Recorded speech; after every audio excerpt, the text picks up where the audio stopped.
The major problem with delegation is that you have to develop a rhythm for how you delegate. The same way that you develop a rhythm for how you pay your bills, or a rhythm for how you hire your staff, or how you market your law firm.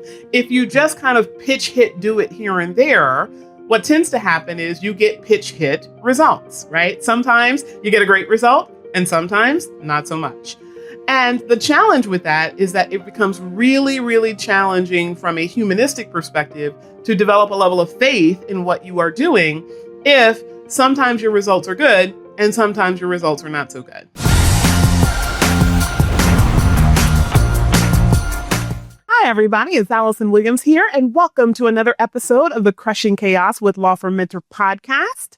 As you can see, this week, I have some new toys here in my office setup. I have our beautiful boom arm and my new microphone. I'm so excited. I actually feel like a real podcaster now. And I'm hoping that this actually improves the sound quality. As you guys have seen, we have been playing with some different setups to give you guys a new experience, a better experience of the podcast. So I hope this does it. Feel free to, wherever you consume this podcast, let me know. You can either drop a comment on YouTube, you can message us on Facebook, Instagram, or of course, if you're listening on a podcast platform, feel free to email us directly at info@lawfirmmentor.net. All right, so we're going to dive into today's topic, and it's one that I decided that I was going to cover really because we are seeing some trends in our community here at Law Firm Mentor. You know, we are 100 lawyers strong plus at this point. And for all of the law firms across the country that we work with, this is a theme, a problem that we all struggle with. Okay, this is something that I personally struggled with. It was something that I had to learn. It's something that every friend, every colleague, every person that I have ever encountered who owns a law firm has dealt with if they employ even one person. And this is the topic of delegation. Okay, so I'm going to give you a little anecdote as to why this topic is so timely. And then I'm going to give you some strategies on how to deal with delegation from a more effective standpoint. So one of my clients reached out to us and explained that there was friction between one of her best attorneys and one of her best paralegals. And so the question became, well, what is the friction and where did it come from? And ultimately, she laid out a story whereby the attorney acknowledged being challenged in the area of delegation. And the paralegal explained that she had been trying to receive work from the from the attorney. But every time that the attorney gave her something that she purported was time sensitive, the paralegal would try to explain, well, I have something in the process that is time sensitive for another attorney. Where does this fit? Can you speak with that other attorney? Give me some direction. And sometimes the attorney would say, okay, this is what we're going to do. And sometimes the attorney would just say, fine, I'll do it myself. Right. And from a holistic standpoint, right, if you're thinking about your system in a law firm, we can see a whole host of reasons why that is not an effective strategy, even though it does immediately alleviate the concern that the paralegal wouldn't get the work done. It leaves a kind of a stench in the air, if you will, between two professionals. And you don't want to have that. But more importantly, you don't want to have a systems failure that is going to impede the progress of your law firm. And so this particular issue for this particular client of ours presented some interpersonal challenges that we talked her through how to handle.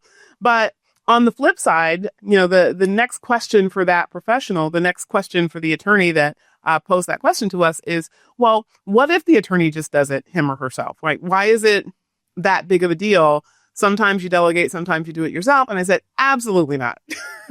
we gotta disavow you of that belief right away. So the major problem with delegation is that you have to develop a rhythm for how you delegate. The same way that you develop a rhythm for how you pay your bills, or a rhythm for how you hire your staff, or how you market your law firm. If you just kind of pitch, hit, do it here and there, what tends to happen is you get pitch, hit results, right? Sometimes you get a great result and sometimes not so much. And the challenge with that is that it becomes really, really challenging from a humanistic perspective to develop a level of faith in what you are doing if sometimes your results are good and sometimes your results are not so good, right? So as people, we are always going to be operating from a framework that says we want to control what we can control, right? That's a human instinct, really out of self-preservation, because if I know I have control and authority over something and I keep it for myself, then whether I know I'm good at it or not, I'm at least familiar with what my shortcomings are, right? I can kind of psychologically adjust and adapt to them. Every time that you take something off of your plate and give it over to another person, there is the risk, whether it is realized or not, that that person could have some challenges, some difficulties that you're either unaware of or have no present ability to correct for. So, of course, you don't want to take that risk instinctually because you want to be able to control what you can. And our subconscious programming is really designed to keep us safe. And so as soon as we develop a pattern, we become familiar with that pattern, that triggers to our mind that we are safe. And as soon as we start to deviate from that pattern, i.e. give things over to another person, we feel unsafe. Well, how do you develop a feeling of safety when you inherently feel unsafe? Typically, we are looking to external factors that are going to educate us about what makes us safe in that scenario. So in the scenario of delegating, we're going to look to the results that the person to whom we delegated is able to produce. And if that person produces great results, then we start to develop a level of faith, right? But if that person is a human, God forbid, like the rest of us, we start to say, okay, sometimes they do a great job and sometimes they make a mistake. And that mistake is going to educate us that they can't be trusted. That is what our mind is going to say. So we have to practice intentionality around delegating so we can practice the art of growing our faith in other people, and more importantly, growing our faith in the system. So that anytime that you bring in a person to your ecosystem, whether you inherently trust that person or not, you can start to lean into the fact that you have a system that works. And when there is a problem in your system, whether someone doesn't comply with the system or someone doesn't understand the system or simply someone elected not to follow the system, you can pinpoint that, address the problem, have a level of faith in your solution, and continue the delegation process. Okay. So the instinct to take things back is something we want to work you out of. And there's some strategies I want to give you guys that should help with that process. So strategy number one is that you have to explain the why of your system. Okay. Now, this is a very powerful tool. And I think a lot of lawyers get into the mindset of thinking, I'm the owner, I'm the boss, therefore I say do X, you do X, right? It's a very I said so parenting approach to delegating authority and responsibility in your law firm. And sometimes it works, right? Some of us grew up with very authoritative parents that said, I'm the boss here. The way this works is I give instructions, you follow, or there's a negative consequence. So there are a lot of people that will respond positively to that. And therefore, if that is how we choose to delegate, we often will think, so this works for some people and other people are wrong that it doesn't work for them. Well, the reality is what is typically happening with a person who responds well to authoritative responsibility delegation is that person has learned that from somewhere, right? The person who does not respond well either did not learn it or they learned it and are resistant to it because it feels oppressive.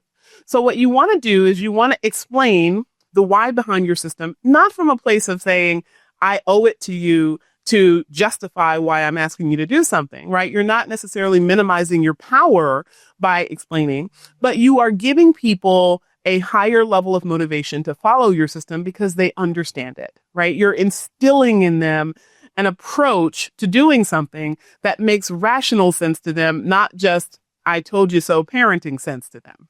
Okay. So one of those conversations, I remember I had this conversation early on when I was really learning about the art of better management of people. I had actually taken a course on communication dynamics in the workplace. And one of the things that I learned in that course was actually it was a college course. I actually put myself back in school for the process of learning this. This is many, many years ago. And I went through that course, and I remember bringing the strategies back to the office, and I said, let's see if this works, right? I work with lawyers. We are different. That special snowflake tendency is still there. So I said, let me see if it worked. And it was very, very powerful. So I had a lawyer that admittedly told me she does not like to delegate. She's like, I really work better by myself. I get more done, etc. And then I actually took the time to explain why we have engineered the system the way that we have, right? And the explanation answered the question, what's in it for her? And I wanted her to understand that following our system was in her best interest, not just because I'm the boss and I expect it and I require it. And God forbid, if she doesn't do it, she could lose her job, but because I wanted her to see the benefits that are immediate for her if she follows our system. So the conversation went something like this. In our office, we require a certain amount of billable hours for attorneys and a certain amount of billable hours for paralegals. The billable hours for the paralegals are derivative of the work delegated from the attorneys. If the attorneys don't delegate the work, the paralegals don't have enough hours, which means I am paying more for a paralegal than the amount of labor that they are available to provide would suggest is appropriate. And that usually means a reduction in profit. Well, how does that affect you? Well, in the immediacy, it doesn't, right? In the immediacy, it affects the pressure that's being put on the paralegal. That tends to make them more anxious, and that tends to have them make more mistakes. And then you tend to not have as reliable a staff person. But in the relatively short period of time after that, as revenue goes down because they are producing less, because you're delegating less, there's also less revenue available for things like bonuses and firm retreats and fun activities that we do together, like spontaneous lunches or gifts that we will give out periodically to the staff, right? We don't get to do those things if we don't have the money. And you're refusing to do the work that's necessary to delegate to the team actually hampers that effort. But more importantly, on your side, it is a greater deficit to you when you don't delegate, because when you don't delegate the work, you're either going to do the work yourself or the work won't get done. Well, I know how conscientious an attorney you are. That's why you're here on the team. And when you don't delegate the work, that usually means you're going to do it yourself, right? You're either going to do it yourself and bill it to the client, or you're going to do it yourself and not bill it to the client. If you do it yourself and you bill it to the client, then you're overly charging the client. You're charging the client what should be a $150 or $200 task rate at $300 or $400 or $500 an hour.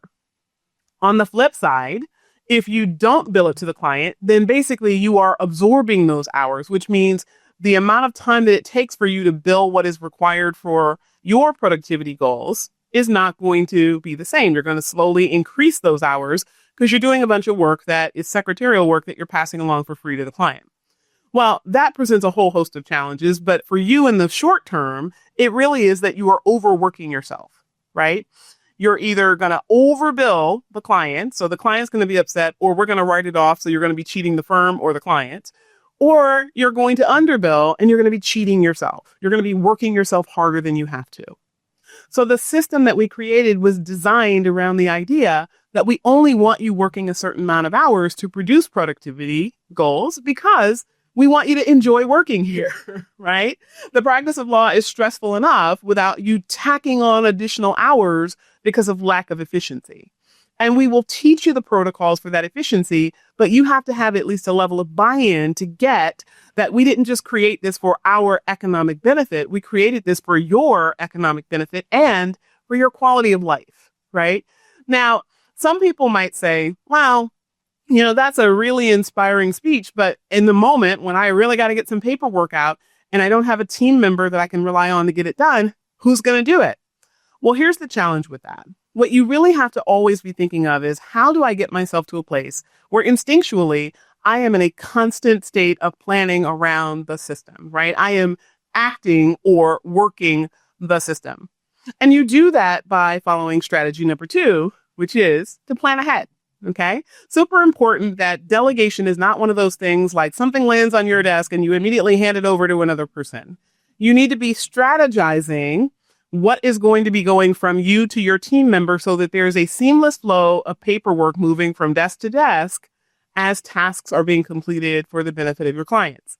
Now, the way that we do that in this office, in my law firm, is we have a meeting once a week. And typically, the lawyer and paralegal team decide what makes the most sense for them. Sometimes they do it at the beginning of the week, sometimes at the end of the week. But typically, I recommend that it be one of those two, because you want to be planning for the full week ahead.